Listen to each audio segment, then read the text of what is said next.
La lectura bíblica para el devocional de este día la encontramos en el libro de Éxodo, capítulo 34, desde el versículo 28 al 35.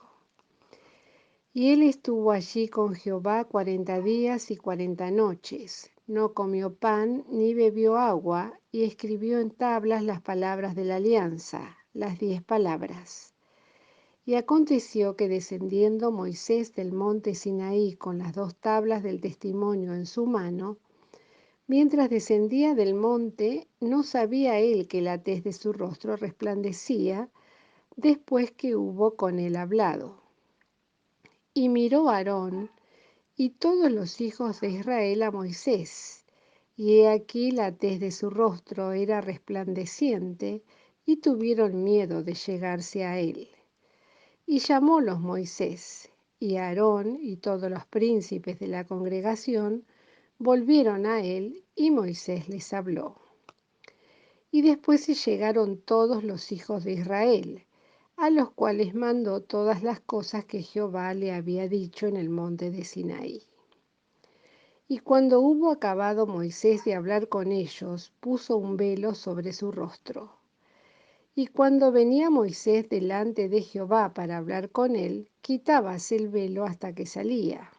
Y saliendo, hablaba con los hijos de Israel lo que le era mandado.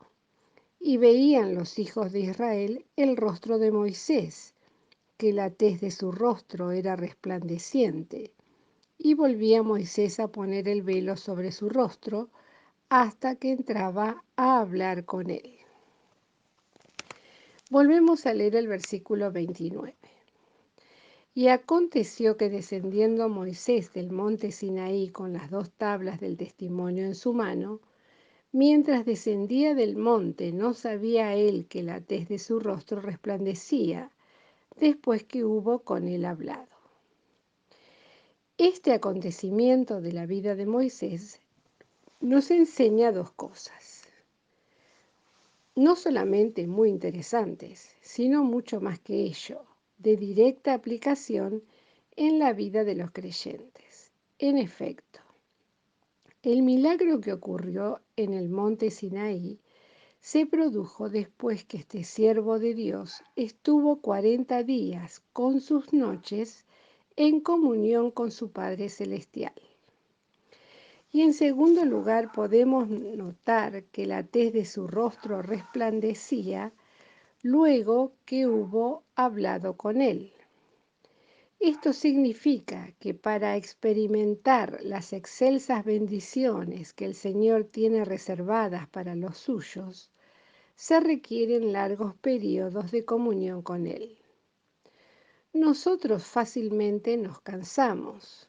Además, vivimos una vida tan agitada que nuestras oraciones generalmente se parecen más a simples amuletos que nos colgamos al cuello para evitar los males que puedan acaecernos que aquello que debe ser motivo de alabanza y gloria al Creador, confesión de pecados, comunión íntima con Él, etc. Pero también es interesante que Moisés conversaba con Dios. No se trataba de un monólogo, como son nuestras súplicas. Él también oía aquello que el Padre le decía. De la misma manera, cuando un creyente se pone de rodillas, debe hacerlo para escuchar la voz del Espíritu Santo que ha venido a morar en su ser, comenzando por el mismo acto de la oración. Porque ¿qué hemos de pedir como conviene? No lo sabemos, sino que el mismo Espíritu pide por nosotros con gemidos indecibles. Romanos 8:26. Queridos hermanos, la gloria de Dios saldrá a través de nosotros recién cuando aprendamos esta sublime lección. Llegar a estar mucho tiempo en su presencia y oír y obedecer todo aquello que Él nos diga. Que así sea. Amén.